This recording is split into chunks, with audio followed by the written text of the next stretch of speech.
ഈ മുഖ്യമന്ത്രി കഴിഞ്ഞ ദിവസം നടത്തിയ പൊതുയോഗത്തിൽ നടത്തിയ പ്രസംഗം RSSുമായി നിരന്തരം പോരാടുന്നത് CPM ആണെന്നും കോൺഗ്രസിന്റെ സമീപനം RSSന് അനുകൂലം ഒരു വിധേയത്വം കോൺഗ്രസിൽ RSSിനോടുണ്ട്, പ്രതിപക്ഷ നേതാവിന് അത്തരം ഒരു വിധേയത്വം ഉണ്ടെന്നൊക്കെ ആരോപണം ഉന്നയിച്ചിട്ടുണ്ട്. അതിനെങ്ങനെയാണ് കാണുന്നത്? RSSന്റെ പിന്തുണയോടുകൂടി കേരള നിയമസഭയിൽ ജയിച്ചു വന്ന ആളല്ല അദ്ദേഹം. 1977 കൂത്തുപറമ്പിൽ നിന്ന് ജയിച്ചു വന്ന ആളാണ്. എന്നിട്ടാണ് ഈ പറയുന്നത്. പിന്നെ 77 മാത്രമല്ല, 89 RSSുമായിട്ടും BJPയുമായിട്ടും പരസ്യമായ ബന്ധം CPMനുണ്ടായിരുന്നു. ഇപ്പോൾ മുഖ്യമന്ത്രി ആയതിനു ശേഷം ഈ മസ്കറ്റ് ഹോട്ടലിൽ വെച്ച് ഈ 1-ാം നമ്പർ കാർ വേഷം മാറി വന്ന് RSS നേതാക്കളുമായി ചർച്ച നടത്തിയില്ല. നിയമസഭയിൽ ഞാൻ മുഖത്ത് നോക്കി ചോദിച്ചല്ലോ, നിങ്ങൾ RSS നേതാക്കളുമായി ചർച്ച നടത്തിയില്ലെന്ന്. മറുപടി പറഞ്ഞില്ലല്ലോ. കുഞ്ഞാളിലിരുന്നത് RSSന്റെ മുഖപത്രമായ ഓർഗനൈസറിന്റെ പത്രാധിപർ സീനിയർ RSS നേതാവ് ബാലശങ്കർ പറഞ്ഞില്ലേ, കഴിഞ്ഞ നിയമസഭാ തെരഞ്ഞെടുപ്പിൽ CPMും RSSുമായിട്ട് ഒരു ബാന്ധവം ഉണ്ടായിരുന്നുവെന്ന്. പിന്നെ എന്നെക്കുറിച്ച് അദ്ദേഹം പറഞ്ഞത്, ഞാൻ ഭാരതീയ വിചാര കേന്ദ്രത്തിന്റെ ഡയറക്ടർ എഴുതിയ P. പരമേശ്വരൻ എഴുതിയ വിവേകാനന്ദന്റെ ഒരു പുസ്തകം ഞാൻ തൃശ്ശൂർ റിലീസ് ചെയ്യുന്നതാണ്. അത് എന്നെക്കുറിച്ചല്ല പറഞ്ഞത്. സുഖമില്ലാതെ കിടക്കുന്ന അച്യുതാനന്ദനെ കുറിച്ചാണ് അദ്ദേഹം പറഞ്ഞത്. VS അച്യുതാനന്ദനാണത് തിരുവനന്തപുരത്ത് അത് റിലീസ് ചെയ്തത്. തിരുവനന്തപുരത്ത് മാതൃഭൂമിയുടെ മാനേജിംഗ് ഡയറക്ടറായിരുന്ന MB വീരേന്ദ്രകുമാർ സാർ എൻ്റെ അടുത്ത് പറഞ്ഞു, തൃശ്ശൂരിൽ അത് റിലീസ് ചെയ്യണം. കാരണം ഞങ്ങളൊരു വിമാനയാത്രയിൽ വിവേകാനന്ദനെ കുറിച്ച് മാത്രമാണ് സംസാരിച്ചത്, ഞാനും വീരേന്ദ്രകുമാർ സാറും തമ്മിൽ. അപ്പൊ സാറാണ് പറഞ്ഞത് താൻ വന്ന് ചെയ്യണം.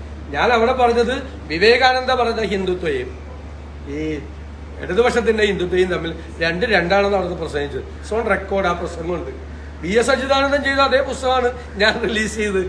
ഇപ്പൊ കഴിഞ്ഞ ദിവസം അവര് ഈ വിഷയം ഉണ്ടായപ്പോ ഞാനൊരു RSSന്റെ ഗണേശോത്സവം എറണാകുളത്ത് അമ്പലത്തിൽ ഉദ്ഘാടനം ചെയ്യുന്നു. ഇത് RSS ഒന്നും സംഘടിപ്പിച്ചതല്ല. എറണാകുളം ശിവക്ഷേത്രത്തിന്റെ ക്ഷേമസമിതിയും ഗണേശോത്സവ ട്രസ്റ്റ് സംഘടിപ്പിച്ച അവിടുത്തെ MPയും MLAയും പങ്കെടുത്ത പരിപാടിയാണ് സമാപന സമ്മേളനം ഞാൻ ഉദ്ഘാടനം ചെയ്തത്. ഈ CPM വന്നിട്ട് ക്യാപ്സൂളായിട്ട് ഇറക്കി വിട്ട് അവർ മറന്നുപോയി. ഇതേ ഗണേശോത്സവം 2018 ഉദ്ഘാടനം ചെയ്തത് LDFന്റെ CPMന്റെ ദേവസ്വം മന്ത്രിയായിരുന്ന കടകംപള്ളി സുരേന്ദ്രനാണ്. ഒന്ന് ആലോചിച്ച് നോക്കിയപ്പോൾ ഞങ്ങളുടെ തലയിലൊന്നും ആ സംഘിപ്പട്ടം കെട്ടണ്ട. അത് തലയിൽ കെട്ടി ഇപ്പോൾ നിൽക്കുന്നത് കേരളത്തിലെ മുഖ്യമന്ത്രിയാണ്. സംഘിപ്പട്ടം കേരളത്തിലെ മുഴുവൻ ആളുകൾക്കറിയാം. കാഫിർ വിവാദം, ഇദ്ദേഹത്തിന്റെ നിർദ്ദേശാനുസരണം ഈ അഡീഷണൽ DGP പോയി RSS ജനറൽ സെക്രട്ടറിയെയും രാംമാധവനെയും കണ്ടത്, തൃശ്ശൂർ പൂരം കലക്കിയത്, ഇത് മുഴുവൻ ഇവരുടെ കപട മതേതരത്വം എന്താണ് എന്ന് കേരളത്തിലെ ജനങ്ങൾ മുഖംമൂടി അഴിഞ്ഞു വീണിരിക്കുകയാണ്. സ്യൂഡോ സെക്യുലറിസത്തിന്റെ മുഖംമൂടി അഴിഞ്ഞു വീണിരിക്കുകയാണ്. പരിഹാസനായിട്ടാണ് മുഖ്യമന്ത്രി ജനങ്ങളുടെ മുമ്പിൽ നിൽക്കുന്നത്. അതിൽ നിന്ന് രക്ഷ നേടാൻ വേണ്ടിയിട്ട് ഈ പറയുന്നത്. ആ മീറ്റിംഗിൽ ഞങ്ങൾ ചോദിച്ച ചോദ്യത്തിനൊന്നും ഉത്തരം പറഞ്ഞില്ലല്ലോ. ഒരു ഉത്തരവും പറയാതെ RSS പറയണ്ട. ഒരു പുസ്തകം എഴുതാനുള്ള ബന്ധം CPMനും പിണറായി വിജയനും RSSുമായിട്ടുണ്ട്.